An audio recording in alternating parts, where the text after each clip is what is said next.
Hey everyone, so today we're going to talk about a pretty dry subject, but it's one that's been requested quite often in the comment section on my previous videos, and that is to talk about latency and how I'm getting such low latency that I'm able to send audio from the machines into Ableton, back out again into, say, the Octatrack, and then back into the machines again. So first of all, I'm going to show you what I'm working with, and this is a big part of why I'm able to get low latency, and I'll show you a couple of tips and tricks in Ableton that you may be able to use on your own machines. So basically, I'm using the Mo216A, which I mentioned in previous videos, and I feel like that gives me quite a low latency. It's running through, I'm sure it's Thunderbolt, but I've got a USB-C adapter for it. If you get a more modern sound card, I'm sure you can get it even lower. A few people have said RME is a really good brand to go for low latency, but I get pretty low latency with this. I watched a couple of videos on other guys showcasing latency, and I looked at their buffer size, and their input and output latency was a lot higher, or a little bit higher than mine. So I feel like I get a good overall latency. You can see if I go to 64 samples, I'll get it down to 3.63. That's round trip. So let's say if the Digitact is coming in, there's a 1.81 millisecond delay going into Ableton, and then there's a 1.81 millisecond delay coming out. At 128, you can see it's 3.27. The reason why I've got it at 128 is that when I'm working with videos, when I'm screen recording, I end up getting pops and crackles and stuff like that. At a gig, I'd probably be able to take it down to 64 by switching everything else off, so that the only thing that's working really is a couple of background things and Ableton. So I'm not sure if I'm completely confident doing a whole gig at 64, but with the M1 Mac, which I'm going to get like the best top M1 Mac, which will be about a third of the price of a brand new MacBook Pro. So yeah, going to use Hoxton Max in the UK to get a second-hand one, and that's going to be my live laptop. And then I should be able to get it to 64. Someone in the comments yesterday said that they can get theirs down to 32 with an M1, which is pretty impressive. And I'm not surprised really, because the M1 chips are so much better than what we've got now. So let me just go to this text box. The reason why I put it in hit this is so you don't see my Mac serial number. But you can see I'm on a MacBook, sorry, not MacBook, Mac Mini 2018. I've got a 3.2 gigahertz, 6-core Intel Core i7. I mean, 6-core compared to what we've got now is just nuts, really, because some of these M1s go up to like 32, 38. I think they go even higher with like the actual desktop computers as well. So it's really crazy stuff. Obviously, I'm on an i7. You can now get an i9. And then obviously the M1 just surpasses this massively. I actually upgraded mine to 32. I think I was running on just 16 or 8 even, because I got it the cheapest I could get it at the time, and then I put in my own RAM, which was a bit of a nightmare to install. And then this is where my computer falls short, because I have got a graphics card in there, but it's no good. It's really crap. I mean, I can play like really low-key games on there, but where it struggles with mine is if I am basically on like 64 samples, and then I try to go to my main channel and I open up Pro Q, and even though it's not graphic intensive, we've got some readouts on there of frequencies that kind of makes my Ableton stutter unless I'm on 128. But obviously when I'm playing live, I won't be opening up stuff like that. But I'm sure the M1 Mac can cope with that a lot better. So yeah, that's my basic setup, and I think it does pretty well with that. Obviously, I don't want to play live with a Mac Mini. I want to take a MacBook out with me. So that's what I'm working with. Now, what we're going to do now is just talk about how I'm able to, some other little tricks of how I'm able to get low latency and what to consider. So the first thing I want to talk about is, let me just set this off. So this external sync is a key part of it as well. I'm going to turn it off for now. And then what I'm going to do is just go into each of the tracks. And with that off, you can basically look at the bottom bar here and see how many milliseconds of, how many samples of latency each plugin is adding. So you can see these are all 0, which is good. That's kind of why I chose them. Even the Pro Q is 0 samples. If you change some settings in certain plugins, I'm pretty sure if I go natural phase, yeah, you can see at the bottom now we've got 7.3 milliseconds. So that would add an extra 7.3 milliseconds, which would be quite noticeable, I think. And then if we go to linear phase, we get a massive 116 milliseconds. So these are the kind of things that you've got to like watch out for. If I put that on high, then we're going to go up to We've got 209, maximum 15, 1,500. So yeah, these are the things you want to be watching out for, because sometimes you might have everything in place, like a good sound card. You might have like really good computer, you might have your buffer size low, and then you're still getting tons of latency, and you're like, why is that happening? It'll be because of some plugins. So yeah, you can see all my plugins, even standard clip as well. What I've done with standard clip is I went into oversampling, and yeah, normally it's on ×4. In a mixing scenario, you kind of want to be using the best settings really, but in a live setting, I can kind of get away with that quite easily. And it sounds great anyway. Like, I've been mixing stuff in this project, and just using these settings sound great. One thing I do love about Ableton is the spectral resonator, and I just can't put it on a track, because you can see there it adds 1,536 samples, which is 34.8 milliseconds of latency, which is very, very high. Now, if I put that on my drum track, which I do like to do, then it just adds way too much latency, and that's because it's doing a lot of processing. So I'm a bit sad about this, because what I've got to do is put it on a return, and it just doesn't sound the same. I like it when this is layered into the drums and it sounds like it's part of the drums. So yeah, I'm a bit sad about that, but in a production setting, I will use that on a track. But for live, I put it on a return, and I can send audio to it.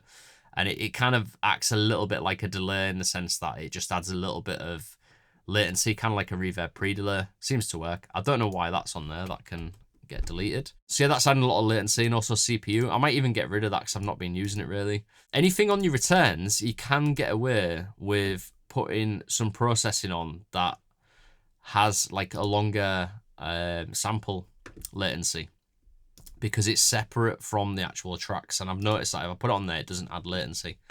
So that's one thing, right? So just go through your Ableton projects and make sure that all of your plugins are not adding latency. I would recommend using stock plugins. And if you look on the internet, you can find alternatives to plugins that are zero latency. So if you go onto Google and search, I mean, I tried this with a Spectral, I couldn't find anything. But as an example, if you've got a clipper and it's adding latency, you could go on Google and type in the name of your clipper and put alternative clipper that has zero latency. Usually it'd be like a Reddit forum where people give a list. I did find a list previously actually that had like all the plugins that were zero latency, and there was like loads of cool compressors and stuff in there. But I would recommend for a live set trying to use stock plugins as much as possible. I couldn't bring myself to use Ableton's EQ because it just doesn't sound as good as a Pro Q3. I've actually matched up the EQ settings, and it never sounds as good as the Pro Q when I'm mixing. So what I've done is I've just added the Pro Q in, obviously with zero latency. And as long as I haven't got these open during a live set, it's absolutely fine. So yeah, that's pretty much it for the latency of the plugins. So make sure you're kind of working that out. The other thing which I found out as well is that I was getting some latency that was exceeding the latency that I was getting here. And I was really confused because I was like, this sounds like it's adding about 20 milliseconds of latency. And then I was like looking on Ableton forums, Reddit forums, and then someone mentioned putting external sync on. You've also got these as well, delay compensation and reduced latency when monitoring. They're on, but what I do is I put mine into external sync, and as soon as I click it on, there's an audible difference between the Digitact and a sample coming out of the Octatrack. So when I was testing this, what I would do is I'd put like a hat on the Digitact on the 1, 5, 9, and 13, and then on the Octatrack I'd do the same, put another hat, or I'd use the metronomes. And I would listen for the latency to see how different they were. And I also tried like recording the audio as well to see visually how far apart the waveforms were. And without external sync on, I was still getting quite a bit of latency. But as soon as I put this on, then it reduces it massively. And it's probably the same as what it's reading out on there, which is 6.53 in total. So yeah, we've got that going on. The other cool thing about external is that what I've also done, this isn't to do with latency, this is to just do with syncing Ableton to the machines, but not in the way that you would expect. Because what I'm doing is I'm just telling Ableton what the BPM is of the machines. You can see at the moment it's reading 1, 2, 3. So if I go to the MIDI page, you can see if I go to the Digitact 2, only the Digitact 2 is syncing Ableton. So Ableton's listening to the Digitact 2 and it's taking the clock. And all I'm doing really is, like I said, reading the BPM. It's not, if I press play on Ableton or if I use the transport and sync Ableton's play to Digitact, the metronomes will be off because it's not quite in sync. And I have got some boxes to do that. I've got the Expert Sleepers of Samo, and I've also got a metronome, which is great for studio use, and metronome just got updated, so I'm going to retest it again.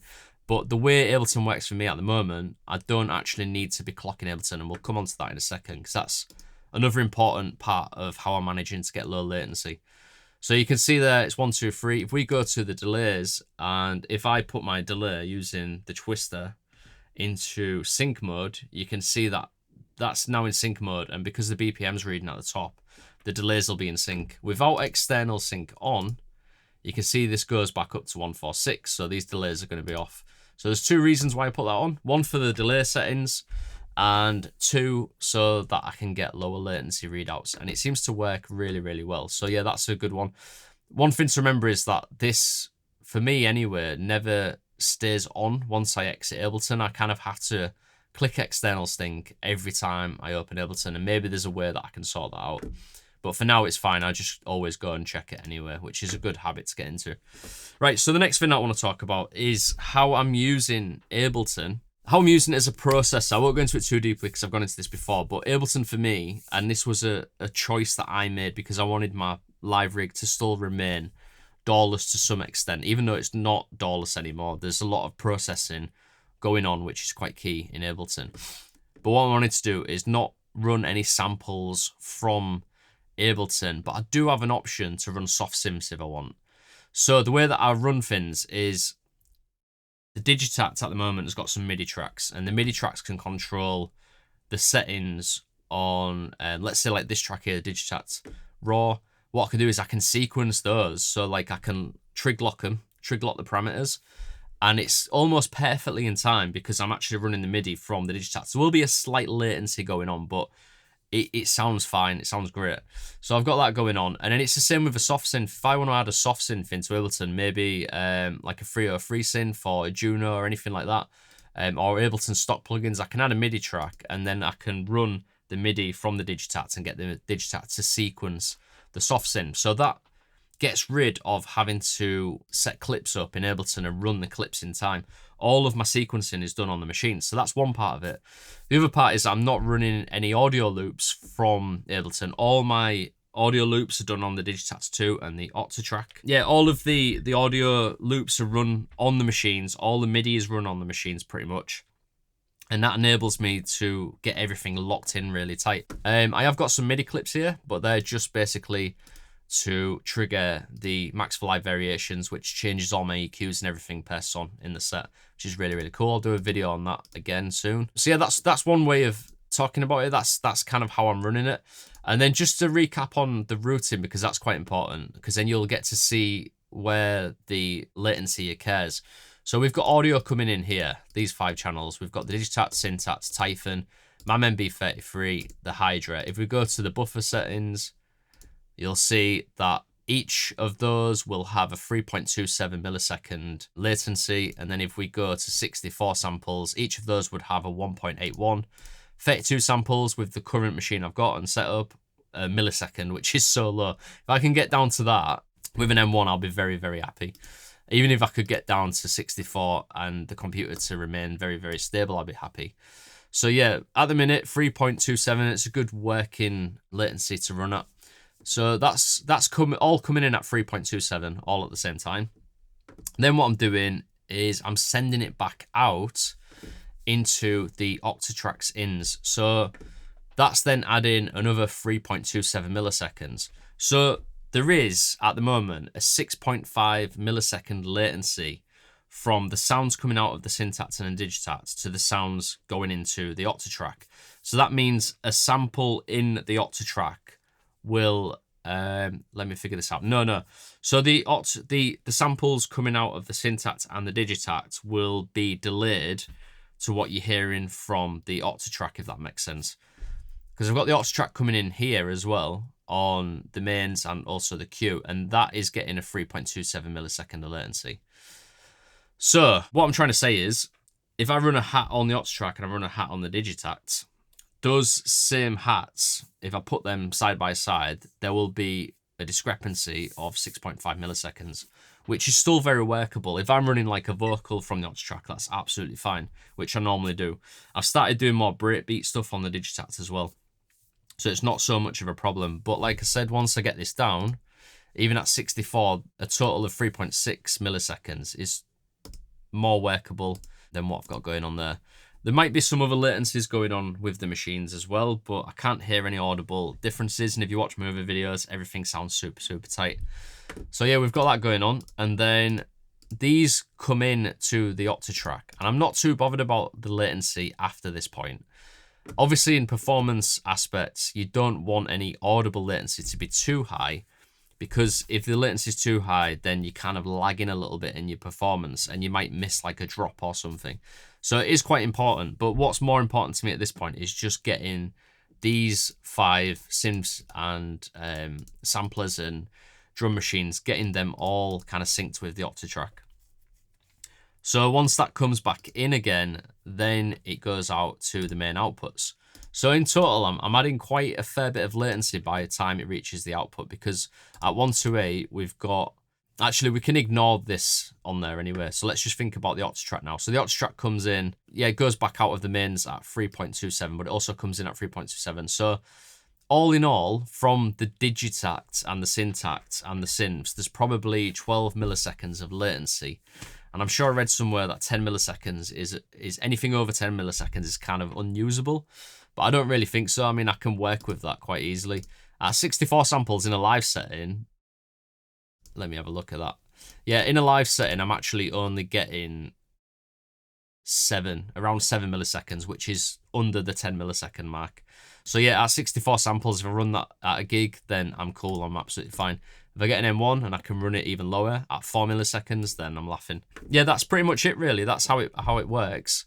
There is other things I can do as well. So when it comes to playing live, I can actually send these out straight out to the main outs, and then I can send them into the auto boom as well. So I might do that, but I don't think that will actually affect the latency because it's still got to come out of Ableton. That's pretty much it. Any questions, drop some comments in the comment section below. If you found some other workarounds as well, let me know in the comments below what you're doing, and maybe I can adopt some of those. And it'd be good to just get a bit of communication going in the comment section. We can kind of help each other. But I know that I'm going to get some comments asking why I'm not using Overbridge. So if I bring up Overbridge now, I'm pretty sure it has some plugin latency.